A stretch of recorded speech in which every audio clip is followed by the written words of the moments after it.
पालमपुर गांव में हरिया मछुआरा और उसकी पत्नी सीमा अपने बेटे शंकर को लेकर परेशान रहते थे। शंकर बहुत ही भोला और बुद्धू लड़का था। गांव में सभी उसका मजाक उड़ाते थे। एक दिन शंकर की माँ, शंकर ये ले मछली और चावल, अपने पिताजी को दे आओ, और हाँ, गांव वालों से ज्यादा बात नहीं करना। शंकर कहता है, ठीक है माँ, मैं किसी से बात नहीं करूँगा, सीधे पिताजी को खाना देकर आऊँगा। शंकर खाना लेकर घर से निकल पड़ता है। तभी रास्ते में उसे उसका दोस्त रवि मिलता है। रवि पूछता है, क्यों शंकर, कहाँ जा रहे हो? शंकर कहता है, पिताजी को खाना देने जा रहा हूँ, माँ ने मछली और चावल दिए हैं। तभी फिर से शंकर को बुद्धू बनाने के लिए रवि कहता है, भाई देखो, तुम मेरे पड़ोसी हो, तुमसे क्या छुपाना। कल रात मेरे सपने में एक जलपरी आई थी। वो बोली, जो कोई भी कल मछली खाएगा वो 1 मिनट के अंदर मर जाएगा। ये सुनकर डर कर शंकर कहता है, हे भगवान, माँ को आज ही मछली बनानी थी क्या? अब क्या होगा? रवि कहता है, ये ले मेरा खाना, ये पिताजी को दे आना। वैसे भी मेरा आज खाना खाने का मन नहीं कर रहा। शंकर पूछता है, लेकिन ये खाना, इसका क्या करूँ? रवि, वो मुझे दे दो, मैं घर जा रहा हूँ, खेत में गड्ढा खोदकर इसे वही डाल दूंगा ताकि कोई जानवर या पक्षी इसे खा ना ले। शंकर रवि की सूखी रोटी और सब्जी लेकर अपने पिताजी को दे आता है और घर आने पर माँ को खाना खाते देख जोर से चिल्लाता है, माँ, मछली नहीं खाओ, मर जाओगी। माँ पूछती है, ये किसने कह दिया कि मछली खाने से मैं मर जाऊंगी? शंकर कहता है, रवि बता रहा था कि एक जलपरी उसके सपने में आई थी और बोल रही थी कि कल जो मछली खाएगा वो 1 मिनट के अंदर मर जाएगा। शंकर की माँ कहती है, हे भगवान, ना जाने कब अकल आएगी इसे, मैं तो पिछले आधे घंटे से खाना खा रही हूँ, मुझे तो कुछ नहीं हुआ। दूसरे दिन शंकर मछली पकड़ने के लिए अपने पिताजी के साथ नदी पर गया हुआ था। हरिया शंकर से कहता है, शंकर, मैंने जाला फेंक दी है, इसे अच्छे से पकड़े रहना, मैं थोड़ा हल्का होकर आता हूँ, अगर मछली फंसे तो उसे निकल कर बर्तन में ढक कर रखना। शंकर कहता है, ठीक है पिताजी, आप निश्चिंत होकर जाइए। उधर रवि भी दूसरी नाव पर मछली पकड़ रहा था। शंकर को अकेला देखकर बोलता है, अरे शंकर, आज अकेले अकेले मछली पकड़ रहे हो, क्या बात है? शंकर कहता है, वो पिताजी थोड़ा खेत में गए हैं, बोलकर गए हैं कि जाल को अच्छे से पकड़ कर रखना। रवि कहता है, सही बोलकर गए हैं, लेकिन उन्होंने पकड़ कर रखने को बोला था ना, फिर जाल को नाव में क्यों बांध रखी है? शंकर कहता है, वो तो पहले से ही बंधा हुआ है। रवि, कोई बात नहीं, लगता है भूल गए होंगे। शंकर जाल को नाव से खोलकर उसको जोर से पकड़े रहता है। तभी एक बड़ी सी मछली जाल में फंस जाती है। रवि कहता है, शंकर, लगता है तुम्हारे जाल में बड़ी मछली फंसी है। शंकर कहता है, हाँ, पिताजी बहुत खुश होंगे। रवि कहता है, हाँ, खुशी की बात है, तभी तो मैंने ताली बजाई तुम्हारे लिए। अरे लगता है मेरे जाल में भी बड़ी मछली फंसी है।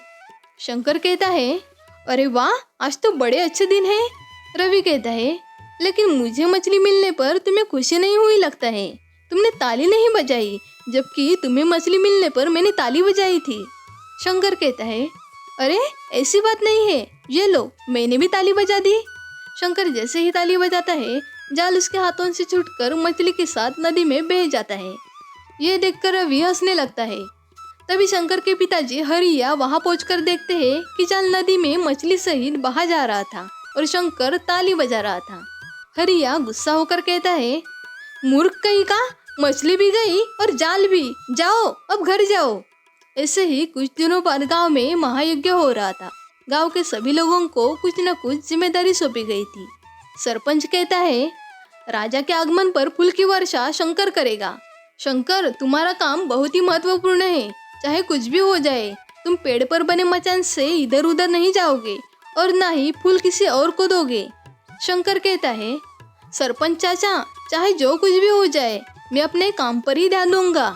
समय पर राजा का आगमन होता है, लेकिन रात में खूब बारिश होने से गांव का मुख्य रास्ता दलदली हो जाता है, जिस वजह से राजा का कारवां दूसरे रास्ते से गुजरने का निर्णय लेता है। शंकर को मचान पर चढ़ा देख रवि कहता है, शंकर, मचान से उतर जाओ, राजा दूसरे रास्ते से आएंगे, क्योंकि ये मुख्य रास्ता आगे दलदली है। शंकर कहता है, इस बार मूर्ख नहीं बनने वाला, चाहे जो कुछ भी हो जाए, मैं ये मचान छोड़कर नहीं जाने वाला।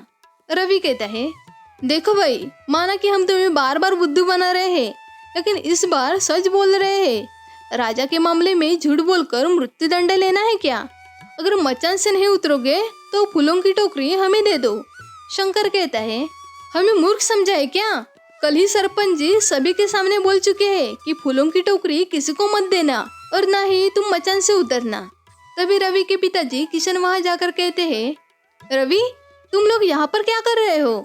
राजा का कारवां लगभग पहुंच चुका है, जल्दी से जाकर पुष्प वर्षा करो।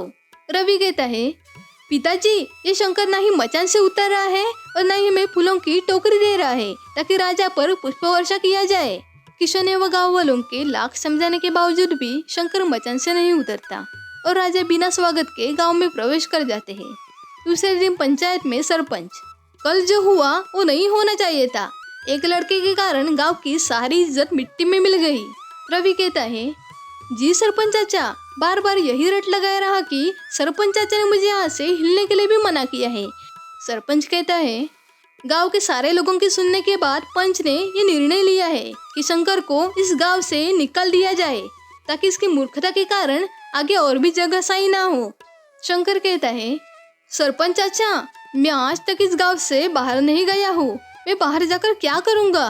मुझे माफ कर दीजिए, मुझे गांव में रहने दीजिए। शंकर, उसके पिताजी और उसकी माँ तीनों बहुत गुहार लगाते हैं, लेकिन सरपंच अपना फैसला नहीं बदलता। शंकर को गांव से बाहर निकाल दिया जाता है। शंकर रोते रोते कई गांव पार करके चलते हुए शाम में एक नदी किनारे पहुंचता है और वहां एक पेड़ की छाया में सो जाता है। जब उसकी नींद खुलती है तो देखता है कि एक बड़ी सी मछली नदी के तट के किनारे आई हुई है और शंकर शंकर कहकर उसे पुकार रही है। शंकर मछली से पूछता है, अरे मछली, तुम बोल सकती हो? आश्चर्य किंतु सत्य। लेकिन तुम्हें मेरा नाम कैसे मालूम हुआ? मछली कहती है, तुम्हें याद है एक दिन तुमने मुझे जाल में पकड़ लिया था, लेकिन फिर तुमने जाल सहित मुझे नदी में छोड़ दिया। मैं वही मछली हूँ। मेरी माँ एक जल परी है और वो मछलियों की रानी है। लेकिन तुम यहाँ कैसे आए शंकर? शंकर दुखी होकर कहता है, ये एक लंबी कहानी है। मुझे सरपंच ने गांव से निकाल दिया क्योंकि मैं बुद्धू हूँ और मेरी मूर्खता के कारण गांव की जगहसाई होती है। मछली कहती है, चलो कोई बात नहीं, मैं तुम्हें अपनी माँ से मिलवाती हूँ, शायद उनसे कोई मदद मिल जाए। मछली शंकर को लेकर नदी के अंदर जल महल में जाती है, जहाँ उसकी माँ जलपरियों की रानी उसे वर मांगने को कहती है।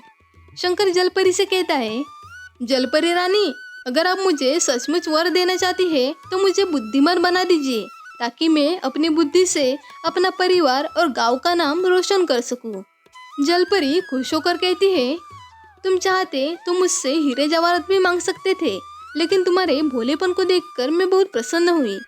आज के बाद से तुम्हें कोई बुद्धू नहीं कहेगा, तुम एक ज्ञानी लड़के के रूप में जाने जाओगे और ये कुछ स्वर्ण आभूषण मेरी तरफ से तुम्हें भेंट दिया जाता है। इधर गांव में राजा सूरज सिंह का स्वागत ठीक से नहीं कर पाने के लिए गांव के सरपंच और पुष्प वर्षा के लिए जिम्मेदार व्यक्ति को राज दरबार में बुलाया जाता है। सरपंच किशन से कहता है, अब मुझे कारावास होना तय है। मेरी मती मारी गई थी जो पुष्प वर्षा का काम मूर्ख शंकर को दिया। कहा हो हरिया? हरिया कहता है, अब क्या हुआ? मेरे बेटे को तो तुम लोगों ने गांव से बाहर निकाल ही दिया, अब क्या हमें भी निकालोगे? सरपंच कहता है, भाई मैंने तो शंकर को गांव से ही निकाला, अगर अभी यहाँ रहता तो उसका कारावास होना तय था। चलो राज दरबार में बुलाया गया है। राजा कहता है, क्यों सरपंच, तुम्हें बताया गया था या नहीं कि मैं वहाँ आ रहा हूँ? सरपंच कहता है, महाराज की जय। हाँ मुझे बताया गया था महाराज, लेकिन इस हरिया मछुआरे के मूर्ख बेटे शंकर ने सारा काम खराब कर दिया। राजा पूछता है, तो फिर शंकर कहाँ है? तभी हरिया कहता है, मेरे भोले भाले बेटे को इन्होंने गांव से बाहर कर दिया महाराज, वो भी एक छोटी सी मामूली भूल के लिए। राजा गुस्सा होकर कहता है, छोटी सी मामूली भूल? राजा का स्वागत में पुष्प वर्षा न करने को मामूली सी भूल बता रहा है? मंत्री जी, इसे तुरंत कारावास में डाल दीजिए। और सरपंच, तुम एक सप्ताह के भीतर उस उद्दन लड़के को मेरे सामने नहीं लाए तो तुम्हारा भी कारावास तय है। हरिया को कारावास हो जाता है। इधर खूब सारी संपत्ति लेकर दूसरे दिन सुबह सुबह शंकर अपने गांव पहुंचता है। शंकर को अपने घर पर देख उसकी माँ रमा बहुत खुश होती है। तभी वहाँ पर किशन बेटे रवि और सरपंच के साथ आ जाता है। शंकर को देखकर किशन कहता है, देख लीजिए सरपंच साहब, कल जिसे गांव का निकाला मिला था, आज वो फिर अपने घर आया है। शंकर कहता है, देखिए चाचा, आप मेरे पड़ोसी हैं, मेरा समर्थन करना चाहिए। किशन कहता है, मैं मूर्खों का समर्थन नहीं करता। सरपंच कहता है, देखो शंकर, हमारी तुमसे कोई दुश्मनी नहीं है, लेकिन समाज कानून और नियम से चलते हैं। राजा का अच्छे से स्वागत न करने के कारण आज मुझे राजमहल में बुलाया गया था। शंकर, क्या? किशन कहता है, तुम्हारे पिताजी को कारावास हो गया। सरपंच जी को भी तुम्हें पेश करने के लिए 1 सप्ताह का समय दिया गया है, नहीं तो सरपंच जी भी कारागार में डाल दिए जाएंगे। शंकर कहता है, मैं राजमहल जाऊंगा। अगर मेरे चलते स्वागत में कमी रह गई थी तो इसकी सजा मैं ही भुगत दूंगा। शंकर सरपंच के साथ राजमहल पहुंचता है। वहाँ राजा पूछता है, बताओ बालक, मेरे स्वागत में पुष्प वर्षा क्यों नहीं किए? शंकर कहता है, महाराज की जय हो। महाराज, पुष्प वर्षा की जिम्मेदारी मुझे सौंपी गई थी, लेकिन रात में भयंकर बारिश होने के कारण सारे पुष्प गीले हो चुके थे। अंत में पुष्प वर्षा ना करना ही हमने उचित समझा। राजा खुश होकर कहता है, हम तुम्हारे विचार से बहुत प्रसन्न हुए। तभी दरबार में एक ऐसा बहुरूपी आदमी आता है जो कई भाषाओं का ज्ञाता होता है। वो भरी दरबार में बोलता है, आपके राज्य में कोई ऐसा ज्ञानी नहीं है जो हमें बता दे कि हम कहाँ से आए हैं। लगभग सभी भाषाओं पर उसका एक अधिकार था, जिस कारण ये पता लगाना मुश्किल था कि वो किस स्थान से आया हुआ है। तभी राजा शंकर से कहता है, अगर तुम इस बहुरूपी परदेसी का सही जवाब दोगे तो तुम्हारे साथ तुम्हारे पिताजी को भी माफ कर दिया जाएगा। शंकर कहता है, महाराज की जय हो। अगर आप मुझे 1 दिन दे तो मैं कल दरबार में ही बता दूंगा कि ये महाशय कहाँ से आए हैं और इनकी मातृभाषा क्या है। राजा कहता है, ठीक है, लेकिन ध्यान रहे, ये मेरी भी इज्जत का सवाल है। मंत्री जी, इन लोगों के रहने का प्रबंध महल में ही किया जाए। सरपंच कहता है, कहाँ मरवा दिया है शंकर तुमने? सही कहा गया है कि मूर्खों के संग रहने से हानि ही होती है। कल तो हम दोनों को फांसी लगना तय है। शंकर कहता है, सरपंच चाचा, आप बस शाही आनंद लीजिए। रात में शंकर उस बेरुपिये को सोने नहीं देता, रात भर बातों में जगाए रखता है। करीब 3-4 बजे सुबह जब वो बेरुपिया गहरी नींद में सोया था, तभी शंकर ठंडा पानी उस पर फेंक देता है और फिर चादर तान कर सो जाता है। दूसरे दिन दरबार में बेहरूपी, हाँ महाराज, है कोई आपके राज्य में ऐसा ज्ञानी जो बता सके कि मैं कहाँ से आया हूँ? राजा शंकर से पूछता है, बताओ बालक, कुछ पता चला कि ये कहाँ से आया है? शंकर कहता है, महाराज, ये महाशय सुदूर दक्षिण से आए हैं और इनकी मातृभाषा वही की है। बहुरूपी कहता है, एकदम सही महाराज, आश्चर्य, 12 राज्यों में मुझे किसी ने नहीं पहचाना, परंतु ये बालक मुझे 1 दिन में ही पहचान गया। राजा कहता है, ये जानने की प्रबल इच्छा तो हमें भी हो रही है कि इसने ये कैसे पता लगाया। शंकर कहता है, महाराज, कोई भी व्यक्ति अचानक आई संकट में अपनी मातृभाषा का ही इस्तेमाल करता है। सुबह जब ये महाशय गहरी नींद में थे, तभी हमने थोड़ा ठंडा पानी इन पर डाल दिया और ये अपनी मातृभाषा में गाली देकर सो गए।